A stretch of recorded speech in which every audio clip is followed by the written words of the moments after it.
Est-ce qu'investir à Dubaï en 2025 est encore un bon plan ou est-ce trop tard? Beaucoup pensent que le marché est saturé, que les prix sont trop hauts ou qu'un retournement est imminent. Mais qu'en est-il vraiment? Dans cette vidéo, je vais décortiquer chacun des risques potentiels, leur probabilité réelle, leur impact concret et ce que ça change pour toi en tant qu'investisseur. Les derniers points sont les plus critiques, alors reste bien jusqu'à la fin.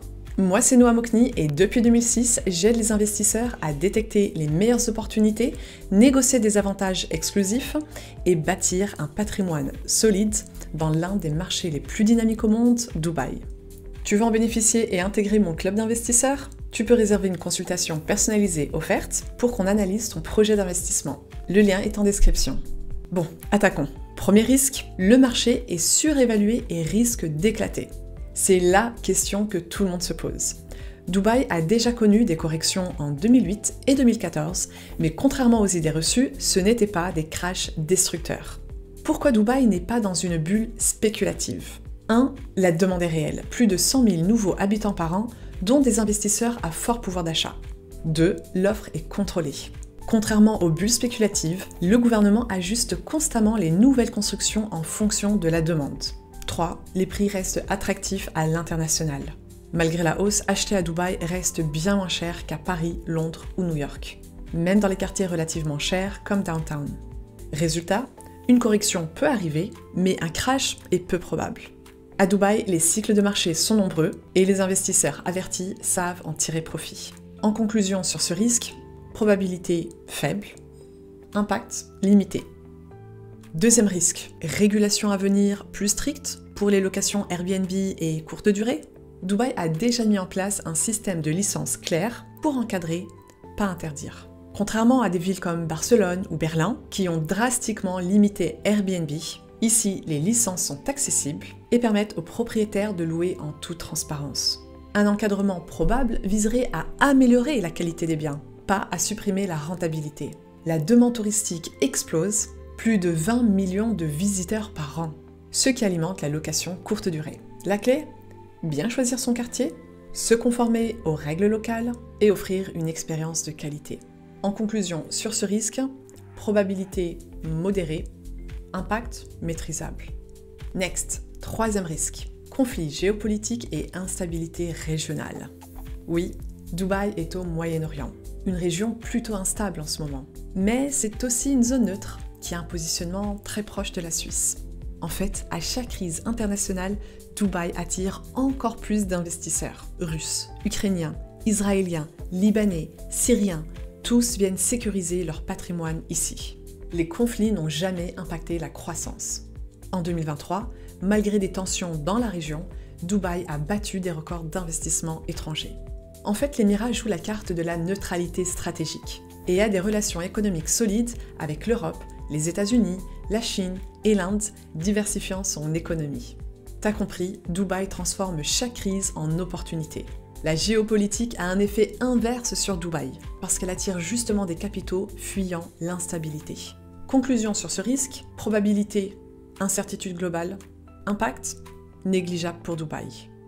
Rappelle-toi, tu as la possibilité de réserver une consultation personnalisée gratuite pour analyser ton profil et que je puisse répondre à tes questions. Quatrième risque, risque d'attentat à Dubaï. Voici une hypothèse que certains me disent. Une bombe à Dubaï ferait fuir tout le monde. Contrairement aux grandes capitales occidentales, Dubaï est l'une des villes les plus sûres au monde. Taux de criminalité quasi nul, surveillance ultra efficace avec IA et reconnaissance faciale, et aucun attentat enregistré à ce jour.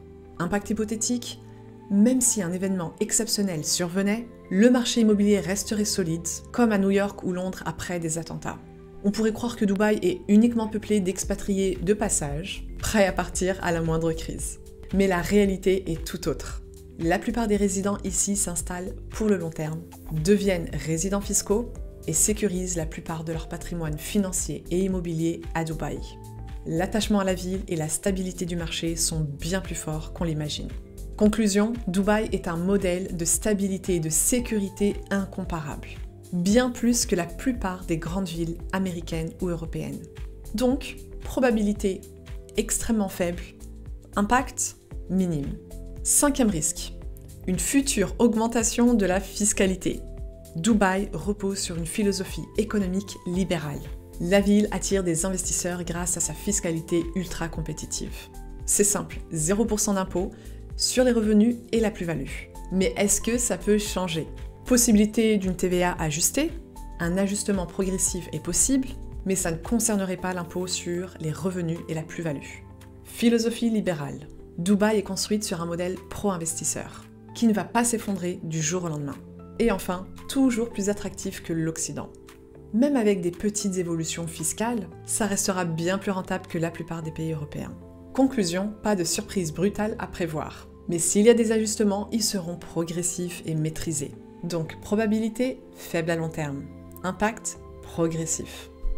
Et enfin, le 6e risque, et pas des moindres, une saturation du marché immobilier. Oui, les prix ont augmenté, mais le marché est loin d'être saturé.